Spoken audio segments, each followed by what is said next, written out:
President Obama responded Tuesday to Trump's repeated claims that this election could be rigged, and he suggested Trump's suggestions were childish.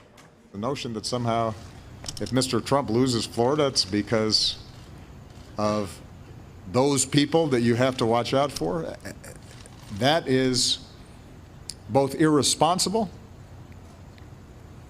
and, by the way, doesn't really show the kind of leadership and toughness that you'd want out of a president. If you start whining before the game's even over, if whenever things are going badly for you and you lose, you start blaming somebody else, then you don't have what it takes to be in this job. Because there are a lot of times when things don't go our way. But Trump didn't seem interested in the president's advice. Just hours later, he renewed his warnings about the election. The press has created a rigged system and poisoned the mind of so many of our voters. They have rigged it from the beginning by telling totally false stories, most recently about phony allegations, where I have been under constant attack. We're doing great in Colorado. My people back said, you're going to win Colorado. It doesn't matter what they're saying.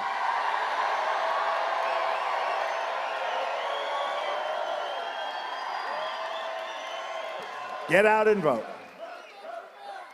But they even want to try and rig the election at the polling booths, where so many cities are corrupt, and you see that.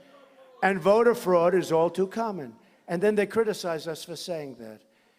And we have even Republicans, oh, that's such a terrible thing to say.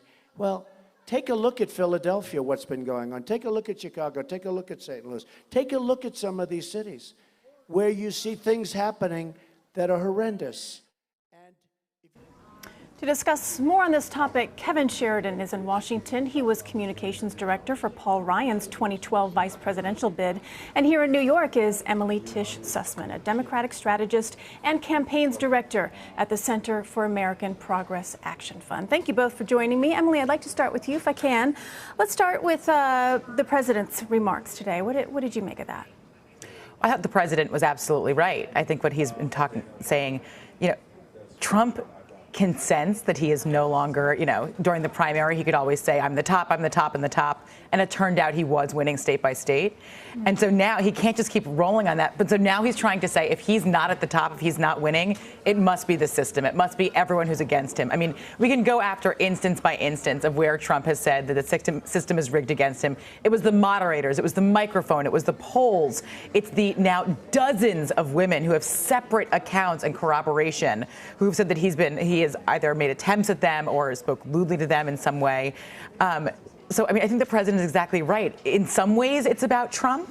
And in some ways, it's about the instances he's working through. But really, it's about, can he be president? And if this is so much that it rattles him, he really can't be. Kevin, I'd like to get your thoughts on that. Senator Marco Rubio, House Speaker Paul Ryan, both have criticized Trump's suggestions of this election being rigged.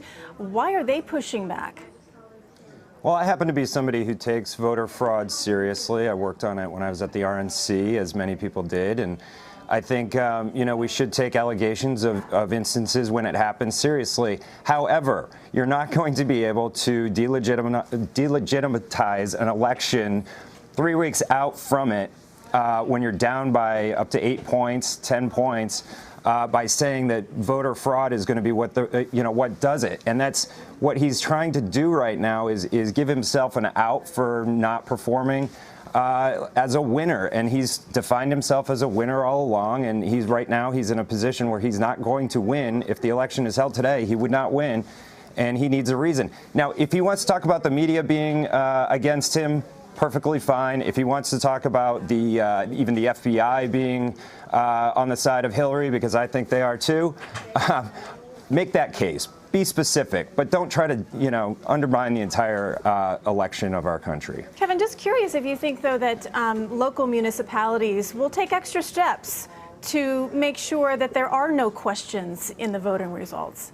Yeah, and I think you're going to hear from a lot of Republican governors and Democratic governors, too, about their processes that they have in place. And the best thing about our election system, honestly, is that it's so spread out, and it's not centrally focused. It's not a federal government program. It's something that each precinct, implements themselves. And if somebody wants to learn more about it, be a poll watcher, reach out to their state party, get involved.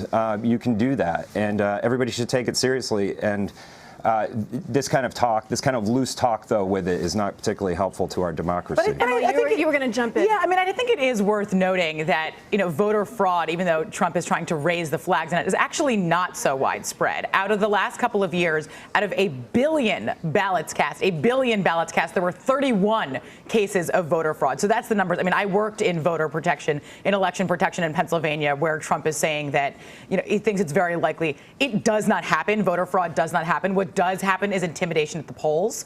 It's actually very common in Pennsylvania, and we worked on it, and it is very unfortunate that people think that they should be going to the polling places to intimidate people to prevent them from voting. And I think the fact that Trump is trying to encourage this is really despicable.